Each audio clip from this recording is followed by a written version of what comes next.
We'll start off in Nigeria, looking at this day newspapers. On front page of this day newspaper in Nigeria, the president to inaugurate APC Presidential Campaign Council on Friday. That's in 2 days. INEC chair expresses concern over attack on PDP rally in Kaduna, says it has reduced essence of peace accord. House Minority Situation Room worried, demand probe. You can't abandon work for election campaign, Buhari warns. Says penalty awaits violators of order, directs SGF ministers to prepare transition documents, signs Executive Order 12 to institutionalize accountability and transparency. Now at the top of the paper, floods. Build dams, desilt major rivers, Okowa urges federal government. Diri seeks federal government support, directs workers to go on 1-week break. Niger Delta Affairs Minister promises medical infrastructural relief to Bayelsa and Rivers, as well as others. And that's all that we can take this morning on the front page of This Day in Nigeria.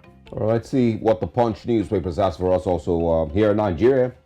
It says political rally attacks. INEC summons parties. Police plan 13 billion naira firearms purchase.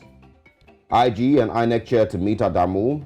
IU party leaders over violent campaigns. If you remember a few days ago at the PDP's campaign, trying to be sure where that took place. So in Kaduna, yes, I think there was some reports of violence.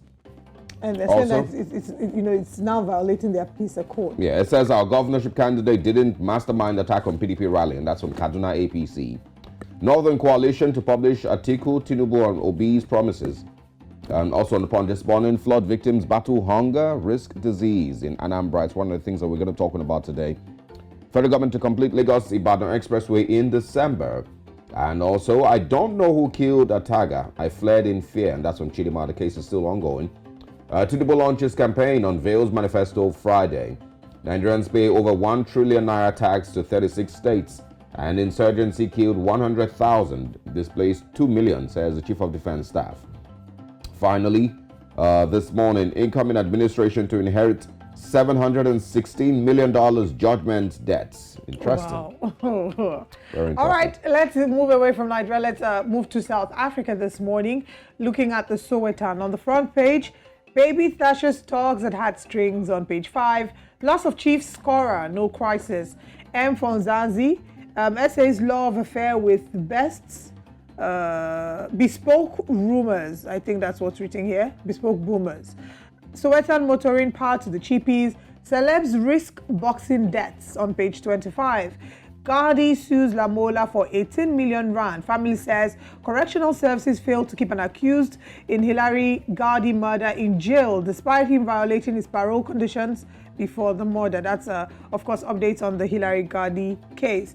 And that's all that we can take this morning on to Sowetan. Still within Southern Africa, let's head over to Namibia. All right, let's see what we can find on the Namibian this morning.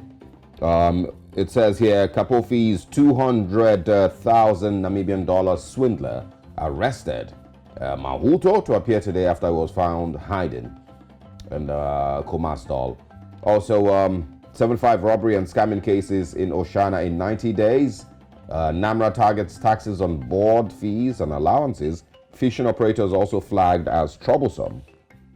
Also on the Namibian this morning, maybe just one other. Some taxes explained, and of course there's a breakdown of the story earlier on NAMRA targeting taxes on board fees and allowances. I think these are the stories that we have that we can share this morning on the Namibian.